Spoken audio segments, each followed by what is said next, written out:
Амар мэндүү. Мэлми тунгалаг үлми бат лагшин амгалан үйлс өндрөө.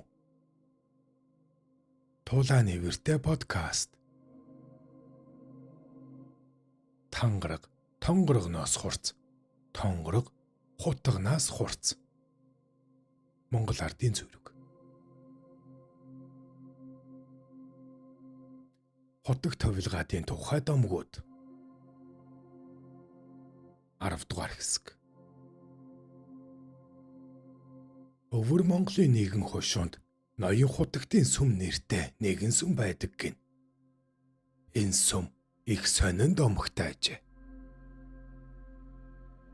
Өвөр Монголын нэгэн хошууны ноён нь Ар Монголын алдарт ноён хутагтыг өөрийн нутаг хошуундаа залрахыг удаа даран урин залснаар равжа тэнд очжээ. Ноён хутагтад тусгай өргөө барьж идэ зог өргөл барьц зэрэгцэн хошууны олон бүгдээр ноён хутагтаас адис авахар өргөөнд нь цоврон бараалхаж байх үеэр хошууны ноён нь яр шарханд байруулж хүн харахад ч халширмаар болсон нэгэн бүсгүйг дагуулan авчирч миний энэ дүү бүсгүй ийм нэгэн өвчнөд баригдаад олон жил зовж байна. Янз бүрийн эмч домчид үзүүлж эмтаан залаад гүрэм дором хийлгсэн ч эдгэж чадлаа. Ямар ч гэсэн хутагт танд бараалхуулж эдгэрүүлж эс болох ч гэсэн нүгэл барцдыг нь нэмэглүүлээ гэж авчирлаа. Гэт адис авахуулахаар өмнө нь сүхрүүлэхэд хат уйдэнд цогтсон байсан ноён хутагт мах идэж сууснаа. Энэ чинь яач ахсан муухай амтэмб гэж хэлээд барьж байсан том хутгай далайн толгойг нь тас цавчаад хайчгаж гинэ. Үнийг харсан хошуу ноён гэрээс ухаан зулггүй зайлан одож шавнарганж айн балмагджээ. Сандарч мэгдсэн шавнар нь өргөөний гадаа хүлээж суусан сүсгтэн олонд хандаж ноён хутагт лагшин чилж нойрсон учраа маргааш болтол адис тавихгүй боллоо гэж арга цаан тараагаад багшигаа хизэн сэргэж босхийг хүлээн айн түгшиж сууцгаасаар шөн дундыг өнгөрөөжээ. Ноён хутагтыг үүрээр сэрэхэд шавнар бараа бологсдод босон явдлыг айлтгсанд Тэгээд толгой цээж хоёр нь бүр салжчихсан юм уу гэж асуугаад та нар бошуухан жонхуу буцалгааднаа гэсэн гин. Шавнар нь хэлснээр нь гүйцэтгсэнд та нар битгий мөрөө наачгаарай. Би шалгая шүү гэд харж зааж байж наалгаад толгойг алгацсанд салаад унчихжээ. Тэгэхдээ ноён хутагт шавнараа зэмлэж та нар тэгш нааж чадаагүй байна гэд дахин наалгаж 3 дахь удаагийн алгадалтад толгой салж унаалгүй тогтжээ. Тэгээд толгой цээжийг нь нааж залгасан нөгөө бүсгүйг юмар бүтээлхэн хатавчанд хөвтэйгээр нь тавьж орхив. Өөрөө дахин арх зоглож аваад унтаад өгчээ. Айж сандарсан шавнар дахин яахаа мэдэхгүй сууцгаасаар хичнээн хугацаа өнгөрснийг мэдсэнгүй. Гэтэл байна. Хатавчин тавьчихсан нөгөө бүсгүй хөдөлж байсанд гайхаж баярлсан шавнар нь нойрссон багшаа дуудаж хэлсэнд тэгвэл босгоод хөөгөөд явуулахгүй юу? Яах гэж хүн унтуулахгүй дуудаад байгаам гэж уц арлаж байсан гэдэг. Ингэж олныг зочирдуулсан шидийг үзүүлж өвчнөд баригдсан тэр бүсгүйг эдгэрүүлсэнд хошуу ноён машид биширж өөрийнхөө хөрөнгөөр ноён хутагтад зориулсан тэр сүмийг байгуулсан ажээ. Тулааны вэртэй. Ноён хутагтын нэгэн шавхүү өглөө галыг нь түлхээр өргөөнд бараалгахад хутагт төрүүлгээ харан хэвтэж урд гаансаар тамхи татаж байснаа. Чи тамхи татдаггүй гэж зандрангуй асуусанд шавн татдаг гэж үннээ өчжээ. Чи тэгвэл над шиг ингэж татаж байгаарай. Гэхдээ яаж тат гэсэн үгийн болдоо гэж бодоод анзааран хартал тамхины утаа хөлийнх нь улаар суунаглан гарч байжээ. Хүү үүнийг хараад амхандаа нууж явдаг байсан гутлынхаа төрөвдөх мод толгой гаргаад гал руу хийж багшийнхаа өмнө гэмээ хүлээж дахин тамхи татахгүй гэж ам өчгөө өгчээ. Түүнээс хойш хизээж тамхи татаагүй юм гэж өвгөн болсон хойноо тэр шавн бусдад ярьсан нь ам дамжин домог болжээ. хотогт ховилгаатын тухай домгууд. Тэнгэр химээх лам ном үзэж лаарамп болоод их хүрээ рүү заларч явахдаа говь мэргэн вангийн хошуугаар дайрчээ. Говийн догшин ноён хотогт гэж нэг их алдартай хүн яригадаад байдгийм. Очиж уулзъя гэж бодоод Равжа хотогтынд хурж очив. Тэр үед ноён хотогт хоймортой хүлчүү унтаж байж. Лаарамбыг орж очиход ноён хотогт өндийж ирээд лүүтэй архинасаа шангаар хутгаж залиглаад нэг том хул аяганд арх дүүргээд ламтанд барьжээ. Лүүтэй арх. Лүү. Цуудас төвөнг сүлжиж цаас давхарлан хийсэн сав. Хурган лүү. Арх хийх бяцхан сав. Ер нь ноён хотогт арх тамхи хийх хэрэгэлдэг.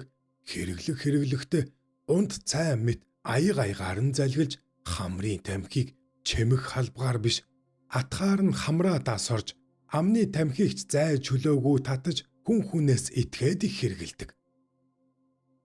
Тэгээд бусдад хандаж та нар хэрэгэлвэл над шиг аль хэрэгэлж бай гэж хэлдэг байсан гэдэг.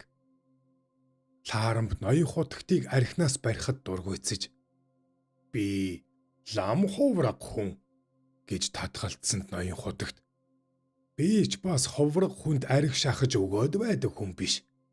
Харин энэ удаа би танд үүнийг өгмөр байна гэд тулгахад Лаарамп архийг аваад арх гэдэг аршаа юм. Би бол тэнгэр юм. Тэнгэр аршаан уухад гэмгүй гэж тэр үеийн номын хэл буюу төвдөр өгүүлээд архаа шившин ууж аяга буцаан өгөхөд ноён хотогт арх гэдэг ус юм. Би бол элжиг юм. Элжиг ус уухад гэмгүй гэд архаа шившээд хүнтэрч орхив. Лаарамп тэр доороо бэлэгт ноён хотогтын өмнө өвдөг сүгдэм мөргөж шавь орсон гэдэг. YouTube дээр Тулааны нэртэй подкаст. Тулааны нэртэй подкастаа дэмжиж сэтгэлдээ үлдээж лайк товчоод хараарай. Манччин улсын бүрэнд засагчийн үед юм гин. Тэр цагт гэмт хэрэг гарна гэдэг ховор тэр дундаа хүний амнаас хохироосон гэдэг өдрийн од шиг аж. Хэрв тэм юм дуулцсан бол бурхан сахиулдаа зул өргөж маань уншиж цээрлэн жигшдэг байжээ. Нэгэн өдөр богдын шанзав яамнаас өндөр нанцдыг яаралтай дуудуулжээ. Яамд айж сандран бараалгасанд нанзад та богдынхон зарилгаар их хүрээний эргэн тойронд 20 модны дотор дөрвөн уулын тэргүүн үл хэрэгдэх газрыг олж ирээд богдо дайлтаг. Та нарт зүг завхист явах морь унаг сангаас олгоно гэж. Шанзав яамнаас лам хар олон хүн талбүр тийшээ мордож тийм газар олохоор явцгаасан гин. Тэр сонин эрэлт нанзад хүрээний баруун зүг рүү хэсэг хүмүүстэй явсан боловч тийм газар олдохгүй 10-аад хонож байтал нэг өдөр зүүн зүгтээ. Манжийн хүрээний баруун хонь, манай хүрээний зүүн хонь. Маахуур толгооноос зүүн тийш маш нууц нэгэн газар оллоо гэж эрэлт гарсан нэг хүн баяр хөөртөө давхиж иржээ. Тэгээд тэр газрыг нагтлан үзэхэр их хүрээний даа зурхааж мөр пил гихч хэсэг албаны хүмүүс очиж үзсэн гин. Тэр газар нь зүүн хоошоо харсан урт нарийнхан ам байгаад тэнд очисон зурхаач лам хэсэг газар оронгийн иврээр тойруулан зураад алсыг харж хэвтэж босож үзээд за энд болно. Дөрвөн уулын тэргүүн харагдахгүй байна. Та нар хэвтээд үз. Гэхдээ явсан хүмүүс хэвтэж үзэхэд дөрвөн уулын орой харагдахгүй байсан юм гин үлээ. Тэгээд ирлийнхэн ирж шанзав яам болон богдод ийм газар оллоо хэмээн айлтгсанд за болно. Тэнд гэж мутраа тэр зүгт өгчээ. Яах учир зорилгоо ёор мэдсэнгүй байтал нэг өдөр мөн л нөгөө өндөр нанцдыг дуудав. Сандран очивол за та хэд хоногийн дараа гэмт нэгэн хүннийг яллан шитгэх нэгэн үйл хэрэгт оролц гэж. Тэр үед залуу зандан тийм юмыг урд хожид үзэх нь битгий хэл Дуулаачгүй болохоор айх чиг, сандрах чиг, сонин чиг санагджээ. Хэд хоногийн дараа шар хаданд хүний хэрэг таслах юм гэсэн яриа их хүрээнийхний дунд тарж бас олон иргэд биеэр үзэж болно гэсэн зар түгжээ. Нөгөө аимшиг зарыг дуулсан өдий төдий хүмүүс шар хадны ойролцоо уулын хяр дээгүүр бөөгнөрөлдөн зогсоод зарим нь дурамдж байсан гин. Гэтэл тэр газарт нэгэн бисрэг асар барьсны дотор шанзав яамны отго жинстэй олон түшмэл зэрэгцэн сууж тэр дунд хар хөрөмтэй отго жинстэй нэг хятад түшмэл сууж байх юм.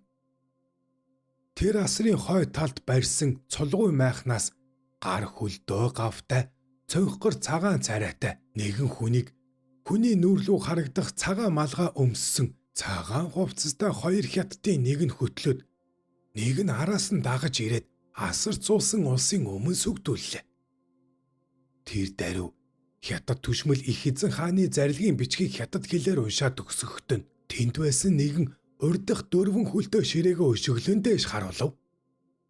Тэр үед нөгөө хэрэгтэн хүнийг тусгай модон шонд тэлж зассан том авдын шингод борхны өмнө өвдөх сүгдүүлэн ёслуулах үед хэрэгтний өмнө нэгэн хятад сэлмээ билүүдэж байж. Энэ үед араас нь нөгөө хятад хэрэгтний толгойг тас цавчхыг харж олноор зүрх шимшрэв гин. Ийхүү шар хаданд тэр мэт олон хүнийг хороодог байсан учраас шар хадны дээгүүр шар солонго татаад байна хөө. Шар уурга шимүүлсэн ижигээ бодохоор дэн дун гэдэг энэ гонигт нэгэн дуу анх гарсан юм гинвэлээ. Хэрэгтэн хүнийг цаазлахын өмнө хагархаа ямпи шаазанд хоол идүүлдэг байснаас болж ямпи шаазангаар хүнд хоол өгдөггүй. Ганц савхаар хоол иддэггүй. Ширээний хөл дээш нь харуулдаггүй. Гартаа төмөр бугавж зүүдэггүй. Цулгуй цагаан майханд орохыг цээрэлдэг ёс тэр үеэс гарсан юм гин гэдгсэн.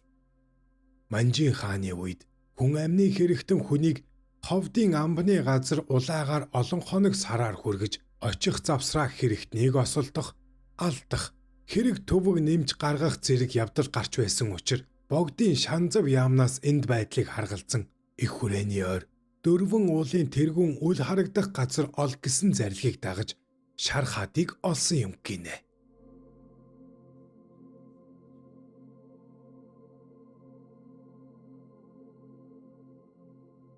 Та YouTube дээр Тулааны нэртэй подкастыг үзэж бас сонслоо. Ходог тувилгаадын домгуу таалагдсан бол сэтгэлээ үлдээгээрэй. Мөн нүүр ном дээр Тулааны нэртэй гэсэн хуудас бий.